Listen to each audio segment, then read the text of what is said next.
So ito po, mga kababayan, yung ating tatalakayin ngayon, Ma'am Sweetheart Chang, hello po. Music Stories, hello. Yung ating tatalakayin ngayon, mga kababayan, ay itong plano nga ni Sarah.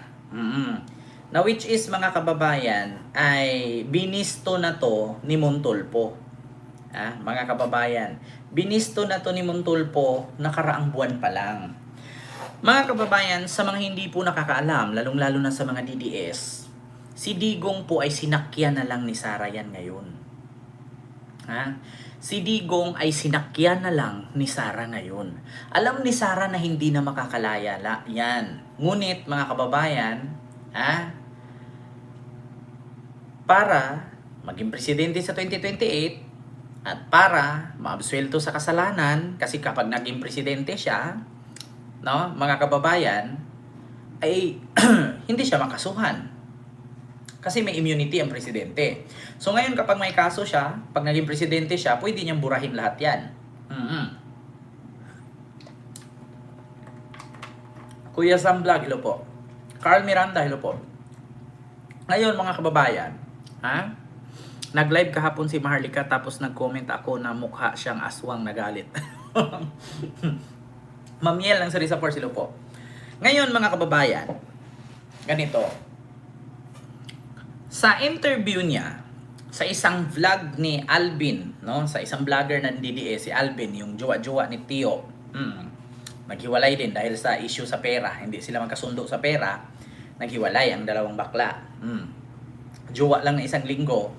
Nung nalaman na mukhang pera si bakla, na gawa ang ilong, hiniwalayan agad.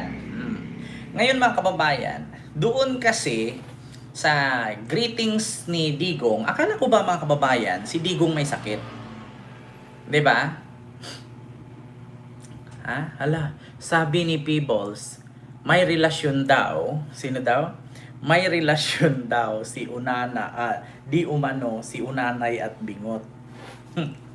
Ayaan nyo na yan, Mama Maria Lourdes Prodoso, noon pa naman yan. Oo. So ngayon, mga kababayan, ganito. Napanood nyo na ba yung video ni Sarah na kung saan ay nagbigay siya ng statement patungkol sa pagbati ni Digong sa birthday ni Bato? Mga kababayan. So dahil doon, mga kababayan, si Sara Duterte, mga kababayan, ay pinahamak na naman si Digong. Panibagong ebidensya na naman yan na hindi talaga si Digong makauwi-uwi. GL Diming, Miguel Love shoutout po. Ma'am Ami Campbell, ako ma'am, maraming salamat sa ipabuhay ng manong $20 super sticker. Thank you so much po. Mga kababayan, ang katotohanan po dyan, pinahamak na naman ni Sara Duterte ang kanyang tatay. Dahil sa, di ba ang sabi, si Digong daw ay may sakit. Hindi makakilala, hindi makaalala. At higit sa lahat, may, kumbaga parang ulyanin na.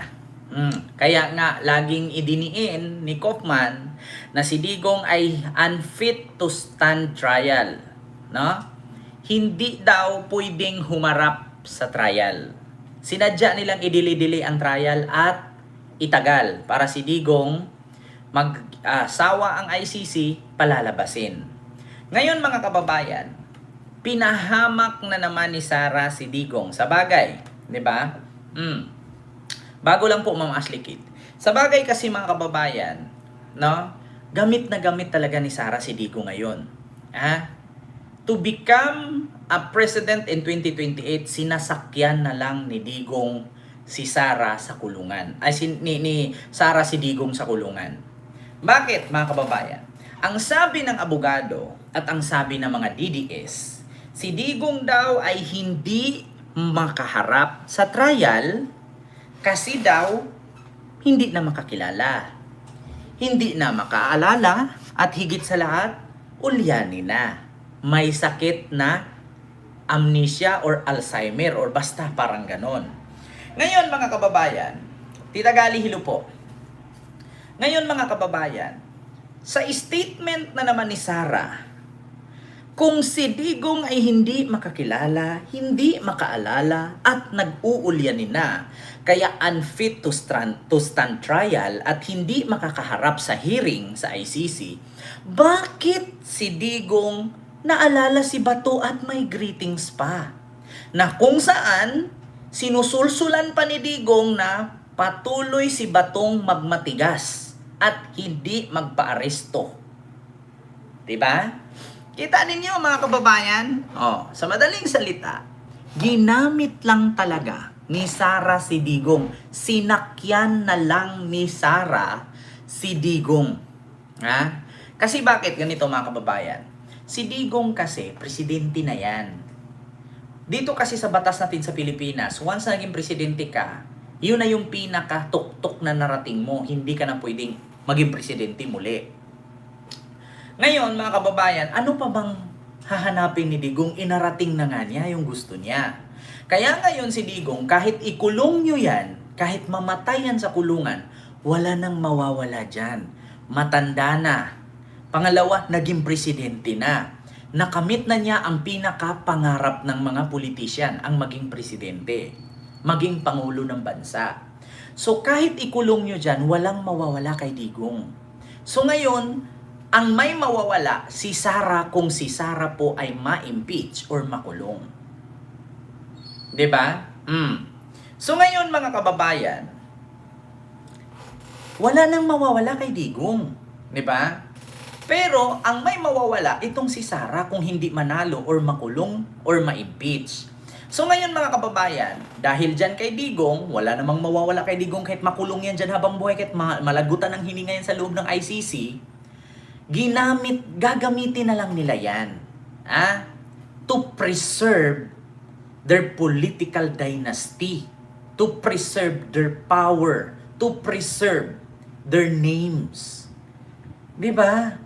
Ganun yan mga kababayan. Si Digong makalaya man o hindi, mamatay man yan o hindi, wala nang kwenta yan. Kaya nakamit na ni Digong ang pagiging presidente. So ano pa bang gusto ninyong gawin kay Digong? Si Digong kahit makalaya yan, wala nang kwenta yan. Bulaklak na lang yan. Kumbaga sa ice cream, caramel na lang si Digong. Pampatamis. Pangbudbud, pang toppings na lang kung sa cake. 'Di ba? So ngayon mga kababayan, sa mga hindi nakakaalam na DDS, sinasakyan-sakyan na lang ni Sara Duterte yan at ng mga PDP laban, politician si Digong. Yung pagkakulong ni Digong, sinamantala nila at inabuso nila yan, ginamit nila yung pagkakulong ni Digong. Kunwari iiyak-iyak sila sa entablado sa may mga rally, kunwari concerned sila. Kasi may mga gusto po yan silang pasukin. Alam kasi nila na may mga bobo pang supporter si Digong na naniniwala kung wala man si Digong, doon sila kay Sara susunod. So kung sino yung didikit kay Sara, susuportahan nila. Kaya yung mga artista na wala namang kwenta na mga laos, pilit dumikit, pilit magdrama, pilit sumigaw, pilit gumawa ng kwento. 'Di ba? Para lang makarga kung sakali man. Tatakbo si Sara sa 2028. Sa madaling salita, si Digong ginamit na lang nila yan. Alam nyo sa totoo lang, ang mga Duterte, handa na yan silang mamatay man si Digong or mahatulan man habang buhay si Digong. Bakit? Kasi alam na nila yan. Ang tanging gawin nila dyan ay gamitin na lang hanggat nandyan si Digong, gagamitin at pagsamantalahan nila para nilang nirip ng paulit-ulit si Digong, mga kababayan. Hindi nyo ba na-gets, mga DDS at sa mga loyalista at kakamping na nanonood sa akin ngayon? Si Digong kahit mamatay dyan sa loob ng kulungan, wala nang kwenta yan, useless yan. Walang mawawala kay Digong. Nakamit na niya pagiging presidente, nakanakaw na siya. Di ba? Nabili na niya mga ari-arian, nabigay na niya sa mga anak niya yung mga mana. Di ba? So wala nang mawawala dyan. Ang tanging power ni Digong ngayon, yung huminga pa siya at kaya siyang gamitin ng mga anak niya para makapasok sa mataas-taas na posisyon sa politika. Ganon yun mga kababayan. Di ba? Use until Digong is briefing. Kaya totoo yan mga kababayan.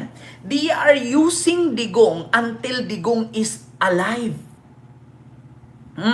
Kaya ngayon mga kababayan, dito pa lang, sa ginawa ni Sarang interview sa mga vloggers at nilabas sa SOCMED or sa social media na si Digong daw ay bumati kay Bato at may advice pa.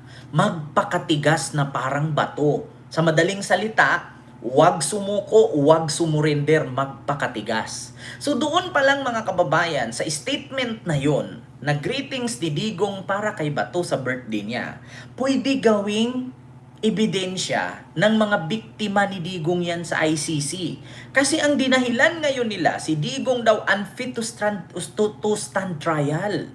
Kasi daw hindi na makaalala, nakakalimot na, ulyani na, sa madaling salita, parang may Alzheimer na. Pero kung may Alzheimer, kung ulyanin at hindi makakilala, bakit nakakapagbigay pa ng birthday greetings kay Bato? 'Di ba? So sa madaling salita mga kababayan, pinahamak na naman ni Sara ang tatay niya. Sa madaling salita, wala siyang balak na makalaya si Digong sa kulungan.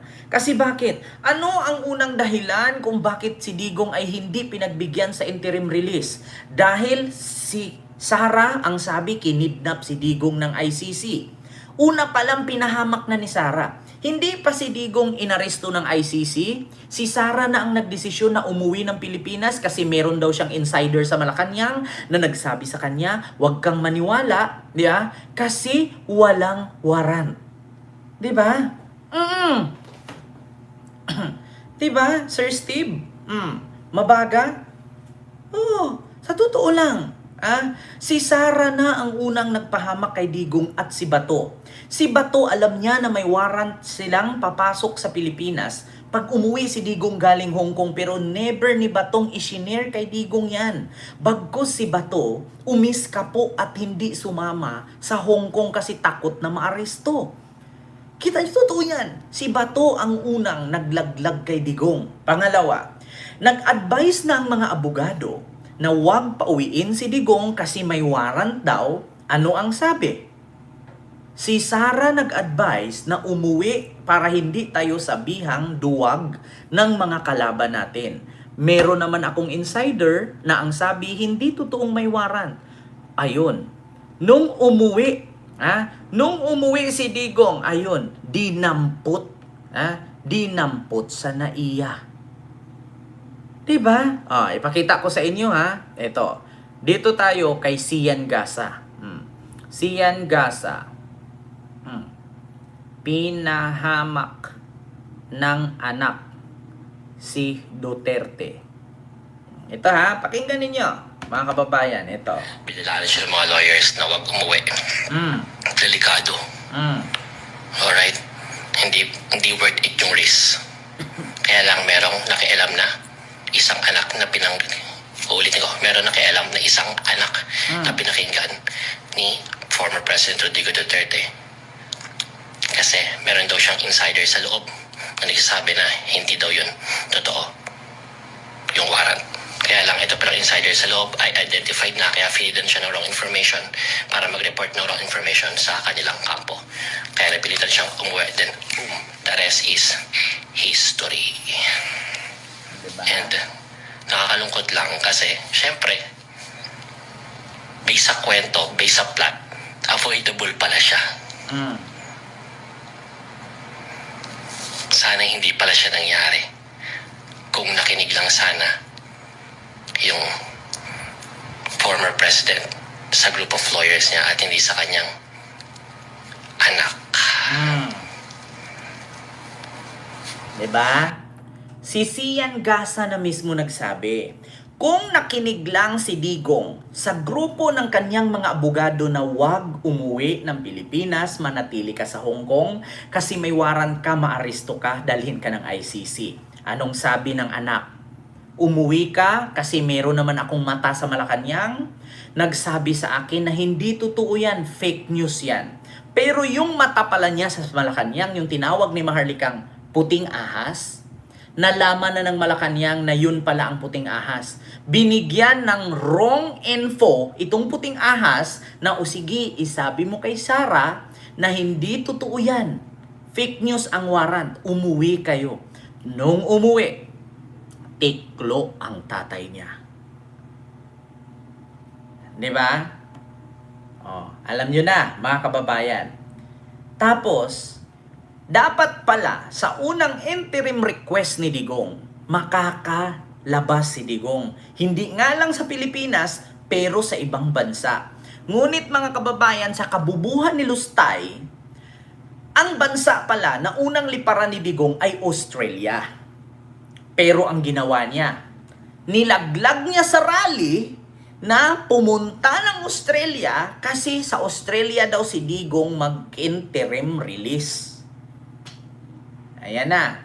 Ngayon, bawal kasi yan sabihin kay confidential yan. Tinanggi siya ngayon ng Australia. At nung tinanggi ng Australia, ano ang sabi niya?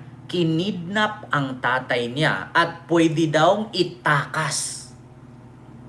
Kaya yun nagdesisyon ang ICC na hindi palayain si Digong dahil sinabi ng anak magtangka daw tumakas at kinidnap pa daw ito. Unang interim release, yan ang rason kung bakit hindi pinayagan si Digong dahil sa bunganga ni Sara na mali-mali.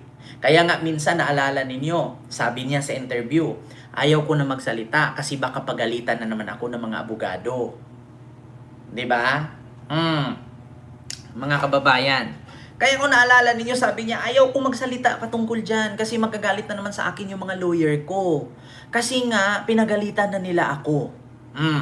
So ngayon mga kababayan, unang interim request, hindi pinagbigyan dahil kinidnap daw at may magtangka pa daw itakas. Pangalawa, eto na.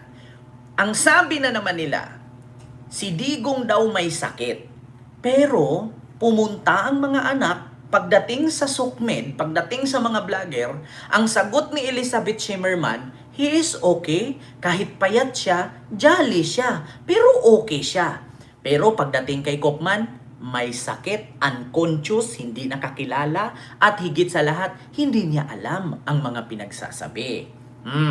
Pangalawa, pumunta si Kitty, si Pulong, si Baste. Anong sabi? Okay naman siya, natural sa isang 80 anyos. Ganyan talaga, manghihina. Pero malakas siyang kumain.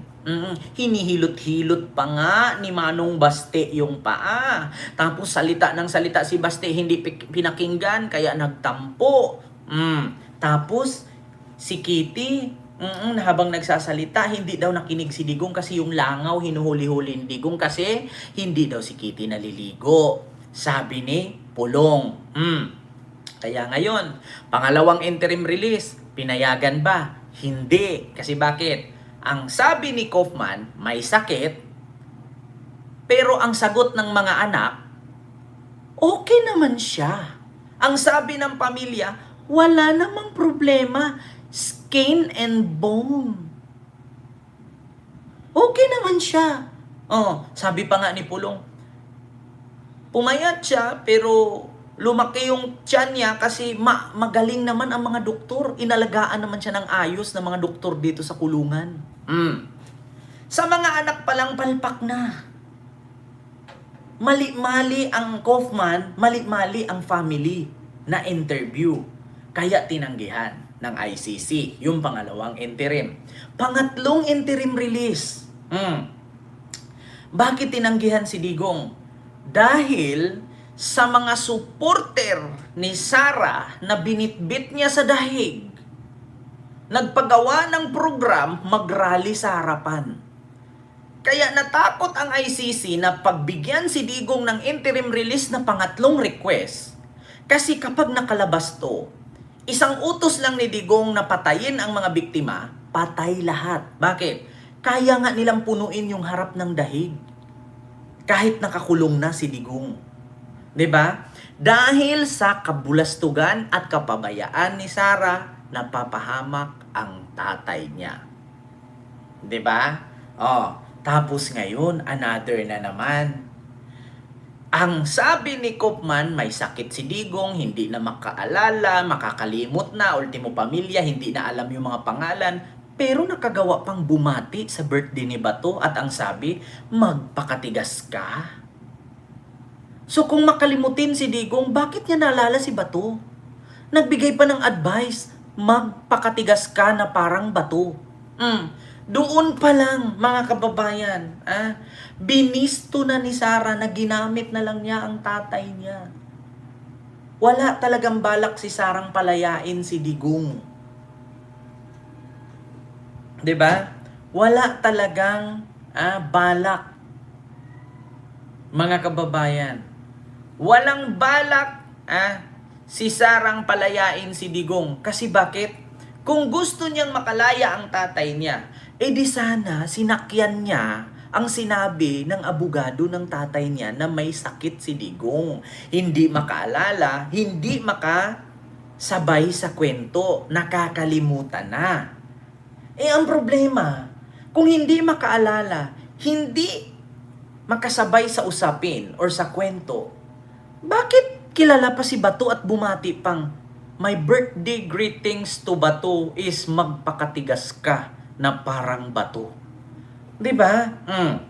Iparinig ko sa inyo, mga kababayan. Akala ko ba, wala talaga, sa totoo lang mga kababayan, walang balak si Sarang pauwiin ang tatay niya. Hanggat si Digong nasa kulungan, si Sarah panatiling ginagamit niya ang tatay niya.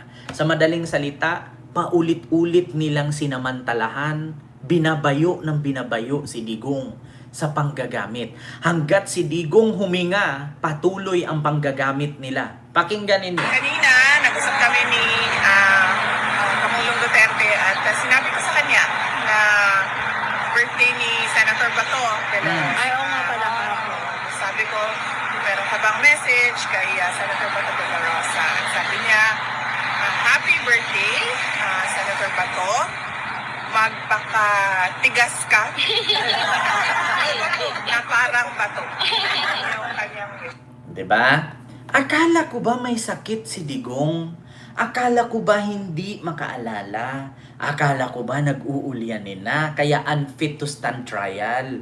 Kaya nga nadili ang trial sa kanya Sa ICC kasi ang sabi ng abogado, hindi na si Digong makasunod sa kwento. Iba na ang nasa isip. Pag nag-usap kayo ngayon patungkol ng Hapon, ang sagot niya patungkol sa Kastila. 'Di ba? Kasi daw nag-uulyanin. Pero bakit pagdating kay Bato sa birthday greetings, ang sabi, magpakatigas ka na parang bato. O sa madaling salita, huwag kang magpahuli, magpakatigas ka. Huwag kang magpa-aresto. Diyan pa lang mga kababayan, pwedeng gamitin ng ICC at ng mga biktima ni Digong yan na si Digong ay nagdadrama lang. 'Di ba? Si Digong ay nagdadrama lang, mga kababayan. Magagamit na naman ng ICC yan na rason na kung bakit si Digong ay hindi talaga nila palalayain. Bakit? Si Sarah pa lang, binisto na niya ang drama na sakit-sakitan ng tatay niya. 'Di ba? Sir Benji, hello po. Kita nyo mga kababayan, Ma'am Rosalina, hello po. Nakita ninyo? Binuking ni Sarah ang sakit-sakitang drama ng tatay niya. Hindi daw makaalala sa anak, sa asawa at sa pamilya. Pero kay Bato, may birthday greetings. 'Di ba? Pero kay Bato, may birthday greetings. Kita nyo yan mga kababayan? Oh, Diyos mio, Marimar. Klarong-klaro, mga kababayan. Lalong tumataba. Lalong tumataba si Lustay. Sarap ng buhay, pa-relax-relax lang. Hindi nakakaramdam ng stress sa pagtatrabaho. Hindi naman nagtatrabaho yan. Di ba, Ma'am Nura ni Rida? Kaya ngayon, mga kababayan, bistado. Di ba? Like po tayo, mga kababayan. Pantay po natin yung like. Ayan, huwag kalimutan magpindot ng like po dyan. Like the screen. Tap the screen. Di ba? Gia. Hello po sa iyo, Ma'am Gia. Mag-ingat po kayo. God bless po. Di ba? Ma'am Evelyn Villacastin. Mega love shoutout po. So, dun pa lang mga kababayan, sa birthday greetings ni Digong kay Bato, nagpapatunay na wala talagang balak si Sarang makalaya si Digong.